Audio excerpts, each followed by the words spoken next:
नमस्कार दोस्तों, आपका हमारे YouTube channel Prajapati fact king में बहुत बहुत स्वागत है। तो दोस्तों, रावण का सच जिसे जानकर हैरान रह गए थे, भगवान राम ने लक्ष्मण को रावण के पास ज्ञान प्राप्त करने के लिए भेजा था। मरते हुए रावण ने लक्ष्मण को जो ज्ञान दिया उसमें एक महत्वपूर्ण बात यह थी कि शुभ कार्य में कभी देरी नहीं करनी चाहिए। आइए अब जानते हैं रावण के तीसरे कारण को, जो रावण की सकारात्मक छवि को दर्शाता है। ये तो हम सभी जानते हैं कि रावण घोर तपस्वी था, जिसने अपने तप से बहुत सी ऐसी विद्याएं और शक्तियां प्राप्त की हुई थी जो रावण को सर्वशक्तिशाली बनाती थी। रावण ने त्रिदेवों की तपस्या की और सबसे अलग अलग वरदान मांगा। मृत्यु को दूर रखने के लिए उसने ब्रह्मा जी की कड़ी तपस्या की, अमरता का वरदान मांगा। हालांकि ब्रह्मा जी ने अमरता वरदान नहीं दिया, लेकिन यह वरदान दिया कि उसकी मृत्यु नाभि पर ही केंद्रित रहेगी। इस बात का पता विभीषण को पता था, जिसने जाकर भगवान राम को ये बात बता दी। अगर विभीषण ये भेद भगवान राम को नहीं बताता था तो युद्ध का अंत कुछ और ही होता। यदि बात की जाए रावण के परिवार की, तो रावण भगवान ब्रह्मा जी के वंशजों में से ही एक है। रावण के पिता ऋषि विश्रवा एक बहुत महान ज्ञानी पंडित थे। रावण की माता कैकसी थी, जो राक्षस कुल की थी, इसलिए रावण ब्राह्मण पिता और राक्षसी माता का संतान था। कैकसी ने अशुभ समय पर गर्भ धारण करके कुंभकर्ण, शूर्पणखा और रावण जैसे क्रूर राक्षसों को जन्म दिया। रावण की मायावी शक्ति के कारण रावण ने कई देवताओं को बंदी बनाया था।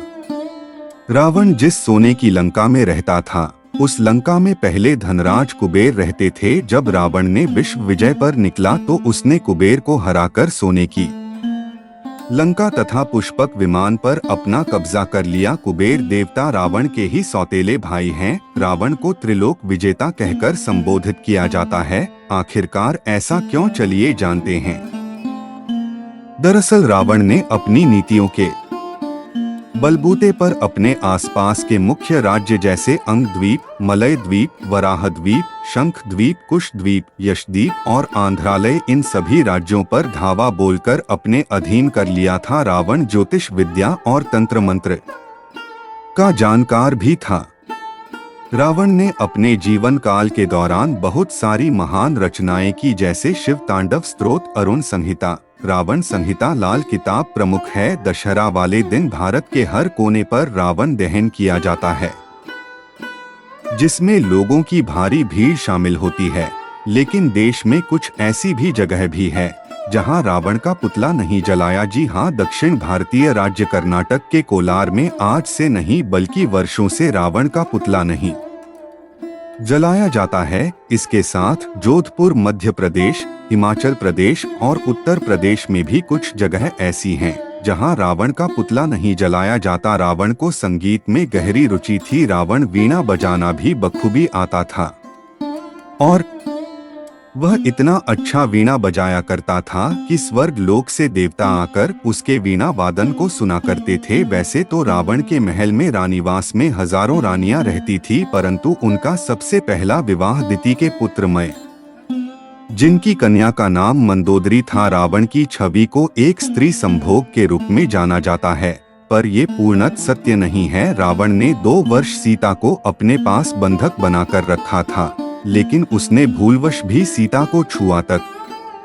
नहीं था। कहा जाता है कि इसके बाद रावण के शव को नागकुल के लोग अपने अपने साथ लेकर चले, क्योंकि उन लोगों को विश्वास था कि रावण की मौत क्षणिक है, वह फिर जिंदा हो जाएगा। लेकिन ऐसा हुआ नहीं। इसके बाद उन्होंने रावण के शव को है कि श्रीलंका में रैगला के जंगलों में एक चट्टान नुमा पहाड़ी में एक गुफा है और गुफा में रावण का शव वहां रख दिया। कहा जाता है रावण का शव आज भी वहां सुरक्षित है।